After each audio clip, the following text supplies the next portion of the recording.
Back to your own channel दिमागी कसरत। तो गाइज आज की इस वीडियो में हम डिस्कस करने वाले हैं पोल साइंस का सेकंड चैप्टर कॉन्स्टिट्यूशनल डिज़ाइन। तो गाइज आज हम पूरे चैप्टर को अच्छे से पढ़ेंगे गाइज।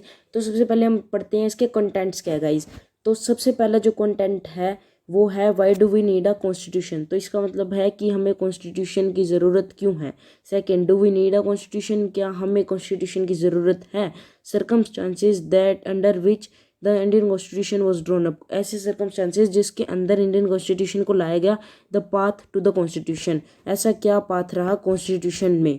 तो अब हम इसके अगले कंटेंट्स पढ़ते हैं। तो कंटेंट्स आगे हैं द कॉन्स्टिट्यूएंट असेंबली। तो इसका अगला कंटेंट है कि कॉन्स्टिट्यूएंट असेंबली के बारे में पढ़ेंगे हम। Indian constitution a living document, अभी भी जीता जागता डॉक्यूमेंट है। Guiding values of Indian constitution, क्या उसकी गाइडिंग के वैल्यूज थे इंडियन कॉन्स्टिट्यूशन के।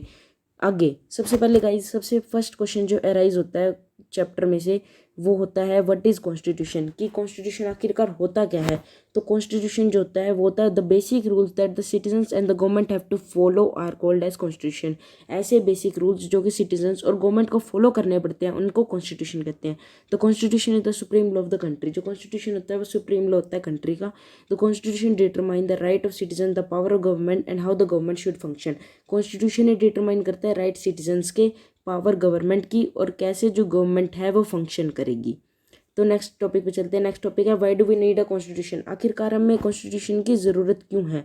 तो a constitution of country is set of written rules, जो कॉन्स्टिट्यूशन होता है कंट्री का वो सेट होता है रिटर्न रूल्स का, जो कि एक्सेप्टेड होता है all the people living together in the country, जो कि सभी लोग एक साथ कंट्री में रह रहे हैं। Constitution is the supreme law that determine the relationship among people living in a tertiary called citizens. तो ये डिटरमाइन करता है रिलेशनशिप जो कि लोग रह रहे हैं टर्शरी में, इसका मतलब है citizens. And also the relationship between the people and the government, और ये भी जो हाईलाइट करता है रिलेशनशिप पीपल और गवर्नमेंट के बीच का। Constitution does many thing, constitution बहुत सारी चीज़ें करता है, जैसे कि it generates a degree of trust and coordination that is necessary for different kind of people to live together।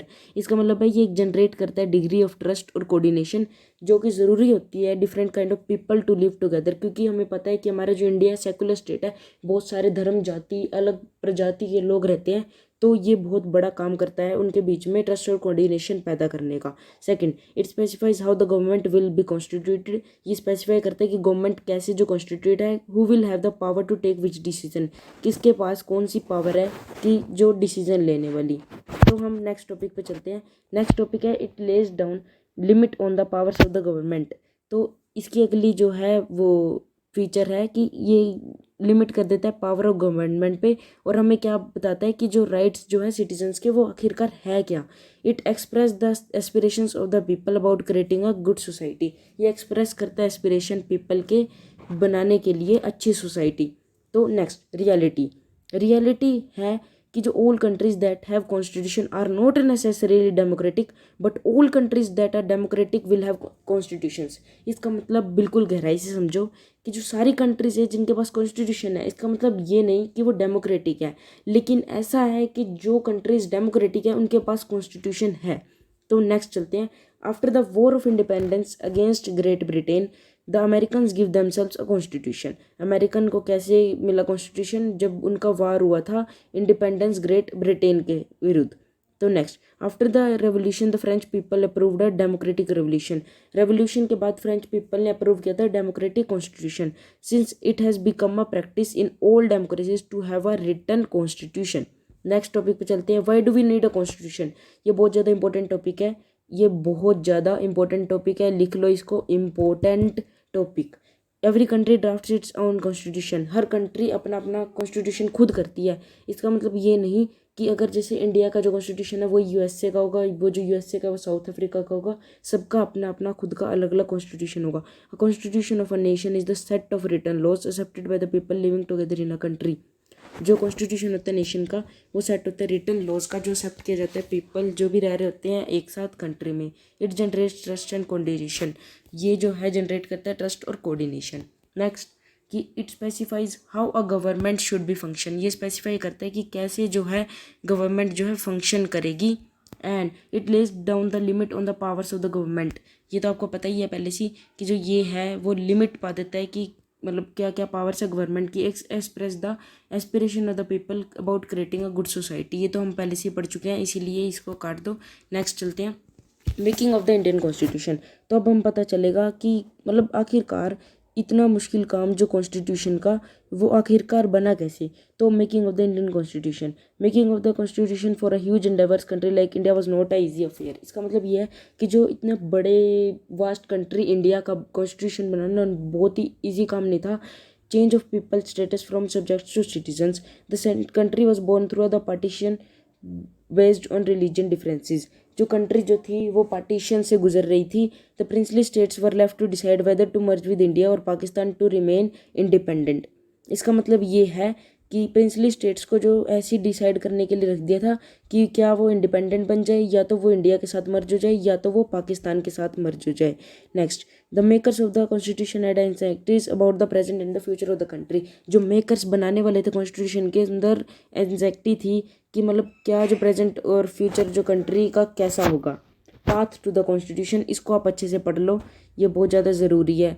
Next चलते हैं, नेक्स्ट है the path to the constitution. The national movement of India was not merely a struggle against a foreign rule. जो national movement था India का वो कोई merely struggle against नहीं था फॉरेन रूल के। It was also to rejuvenate the country and to transform the society was as well as politics. The past experience under colonial rule helped India to set up its own institution. Many leaders were inspired by the ideals. ये वाला बहुत ज़्यादा important है कि जो ये दोनों बहुत ज़्यादा इंपॉर्टेंट है, इसको लिख लो कि जो बहुत ज़्यादा लीडर थे वो इंस्पायर्ड थे idea, French revolution, practice of parliamentary democracy in Britain, bill of rights in the US. They incorporated some good points of constitution of this in Indian constitution. Next पे चलते हैं. They also got inspiration from the constitution drafted by Motilal Nehru and 8 other Congress leader in 1928. वो inspiration किन को मिली? दे कौन है? दे है जो लीडर्स जिन कॉन्स्टिट्यूशन मेकर को दे कहा गया कि उन्होंने इनको इंस्पिरेशन मिली थी, जिन्होंने जैसे मोतीलाल नेहरू और 8 अदर कांग्रेस लीडर ने 1928 में ड्राफ्ट कॉन्स्टिट्यूशन जो है बना दिया था, उससे इंस्पिरेशन मिली है। और जो आउटलाइंस ऑफ इंडियन कॉन्स्टिट्यूशन जो प्रिपेयर किया गया था INC यानी इंडियन नेशनल कांग्रेस ने कराची सेशन में 1931 में, तो आप ये पढ़ सकते हैं, ये भी बहुत ज़्यादा इंपॉर्टेंट है। Next, the constituent assembly. अब हम पढ़ेंगे कॉन्स्टिट्यूएंट असेंबली, मतलब कॉन्स्टिट्यूएंट असेंबली वो थी जिन्होंने मिलके कॉन्स्टिट्यूशन बनाया था हमारे इंडिया का। तो drafting of the constitution was done by the elected representative called the constituent assembly. जो ड्राफ्टिंग जो कॉन्स्टिट्यूशन का बनाया गया था वो बनाया गया था इलेक्टेड रिप्रेजेंटेटिव के द्वारा, उनको कहा जाता है constituent assembly. Its first meeting was held in December 1946। इसकी जो फर्स्ट मीटिंग थी वो दिसंबर 1946 में की गई थी। The constituent assembly was also divided into constituent of India and that of Pakistan. जो कॉन्स्टिट्यूएंट असेंबली थी वो डिवाइड कर दी गई थी कॉन्स्टिट्यूएंट ऑफ इंडिया और पाकिस्तान में। There were 299 member that in Indian constitution assembly. ये बहुत ज़्यादा इंपॉर्टेंट है कि ये आ जाता है एग्जाम में कि कितने मेंबर थे कॉन्स्टिट्यूएंट असेंबली में, तो उसका आंसर है 299। Next, assembly adopted the constitution on 26 November but came into effect on 26 January 1950। तो गाइस अब इसी क्वेश्चन को देख के आपको बताना है कि हम रिपब्लिक डे, यही क्वेश्चन बनता है कि why we celebrate republic day on 26 January 1950। तो इसका आंसर ये आएगा because we adopted the because our constitution will came into force on 26 January 1950. That's why we celebrate Republic Day on 26 January. Next topic चलते हैं. Why should we accept the constitution made this assembly more than 50 years ago? ये बहुत ज़्यादा important topic है कि हम जो है एक्सेप्ट क्यों करते हैं कॉन्स्टिट्यूशन जो कि बना था 50 साल पहले। तो no large social group and political party has ever questioned the legitimacy of the constitution itself. The constituent assembly represent the people of India. Its members were elected by the member of the existing provincial legislature and through dominated by the Indian National Congress. It include varieties of opinion and political groups. तो कोई भी large social group ने इसकी question नहीं किया था legitimacy constitution को। Constituent assembly represent करता है पीपल ऑफ इंडिया को, इसके मेंबर इलेक्ट किए जाते हैं। Assembly represented members from different language groups, caste, classes, religion and occupation ने बहुत सारी जगहों से लोगों को लाए थे। Member deliberated 114 days spread over 3 years। इसके 114 डेज लगे थे इसको बनने में, 3 साल। Every spoken word in the assembly has been recorded, preserved and printed in 12 bulky volumes. इस सबको रिकॉर्ड किया गया था, प्रिजर्व किया था, प्रिंटेड किया था 12 बल्कि वॉल्यूम्स में। इन सबको कॉन्स्टिट्यूशन असेंबली डिबेट्स किया जाता है। These are used to interpret the. So अब हम गाइस पढ़ने जा रहे हैं कॉन्स्टिट्यूशन ऑफ इंडिया, कि इंडिया कॉन्स्टिट्यूशन कैसे। Those who drafted the Indian constitution for that it has to be in accordance with people's aspiration changes society. लोगों को देख के जो बनाया गया था। They did not see it as a sacred static and alternated law, so they made provision to incorporate till date 104 amendments have been made in constitution. Amendment procedure, तो guys in procedure को हम नहीं पढ़ेंगे। Guiding values, the leaders like Mahatma Gandhi, doctor Ambedkar and Jawaharlal Nehru put forward their views about dream and promise the constitution make for India. इन्होंने अपने dreams और promises को बनाया था कि कैसे हमारा कॉन्स्टिट्यूशन दिखना चाहिए। तो आप पढ़ सकते हो महात्मा गांधी के जो ड्रीम्स और प्रोमिसेस थे। हम जवाहरलाल नेहरू जी के भी पढ़ सकते हैं ड्रीम्स और प्रोमिसेस। तो गाइज हमने अपार्थाइड सिस्टम के ऊपर नहीं बनाई, क्योंकि गाइज वो सिलेबस में आ रहा है और नहीं भी आ रहा। इसलिए गाइज अगर आपको चाहिए तो आप कमेंट्स में आप मुझे बता दो कि हमारे सिलेबस में अपार्थाइड सिस्टम आ रहा है, इसीलिए उस टॉपिक पे वीडियो बनाओ, इसलिए मैं उस पर बना दूंगा। The preamble of the constitution speak करता है फिलोसफी जिसके ऊपर सारा कॉन्स्टिट्यूशन बिल्ट होता है। इसको सोल कहा जाता है इंडियन कॉन्स्टिट्यूशन, ये भी बहुत अच्छी बात है कि इसको सोल कहा जाता है। ये प्रेम्बल है हमारे इंडिया का, आप इसको पढ़ सकते हो। Sorry constitution. सो गाइज ये सारी वैल्यू होती है, मेंशन होती है प्रेम्बल में। Sovereignty, socialism, secularism, democratic Republic nature of India, justice, liberty, equality and fraternity, इसके बारे में हम पढ़ेंगे। तो गाइज सबसे पहले हमारे सामने आता है सोवरेन। इसका मतलब है कि हम किसी के द्वारा मतलब करें नहीं, मतलब बाहर से हम कोई हमें डिक्टेट नहीं कर सकता। हम एक्सटर्नल और इंटरनल पर डिसीजन ले सकते हैं। कोई भी बाहर का बंदा हमें डिक्टेट नहीं कर सकता, हमें तंग नहीं कर सकता। सेक्युलर, यहाँ पर कोई भी ऑफिशियल रिलीजन नहीं है। हम कोई भी रिलीजन को अपना सकते हैं और कभी भी अपना रिलीजन चेंज करके दूसरे में कर सकते हैं, लेकिन गाइज हमें अपना नहीं करना चाहिए। ये मेरा पॉइंट ऑफ व्यू है। जस्टिस, यहाँ पर हर एक को जस्टिस दिया जाता है, कोई भी डिस्क्रिमिनेशन नहीं होता उसके कास्ट, रिलीजन और रेस के द्वारा। किसी के ऊपर सब बिल्कुल जस्टिस के द्वारा होता है। ये सब कुछ प्रेम्बल के सारे जो भी हैं, आपको मैं साइंस बता रहा हूँ उसके, ये बहुत ज़्यादा इंपॉर्टेंट है, पेपर्स में आ सकते हैं और बहुत ही ज़्यादा आसान भी है अगर आपको इसको सिर्फ समझना है, इसको रटना नहीं है।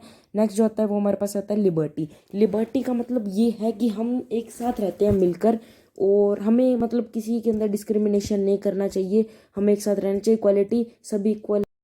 और गाइज फ्रेटर्निटी का मतलब होता है कि हम सभी को फैमिली की तरह बिहेव करना चाहिए। गाइज ये सारी क्रिकेट जो टीम है, गाइज मेरा जो फेवरेट प्लेयर है वो है महेंद्र सिंह धोनी। गाइज आप भी अपना जो फेवरेट प्लेयर है उसको कमेंट सेक्शन में बताना, आज का यही है। और गाइज आप मुझे ये बताना कि आपको चैप्टर समझ में आया या नहीं आया। गाइज दिल से बोलना अगर आपको समझ में नहीं आया तो गाइज मैं आपको फिर से आके समझाऊंगा। थैंक यू गाइज, जय हिंद, जय Bharat, bye bye guys. Thank you for watching guys, keep supporting guys, thank you, bye, love you.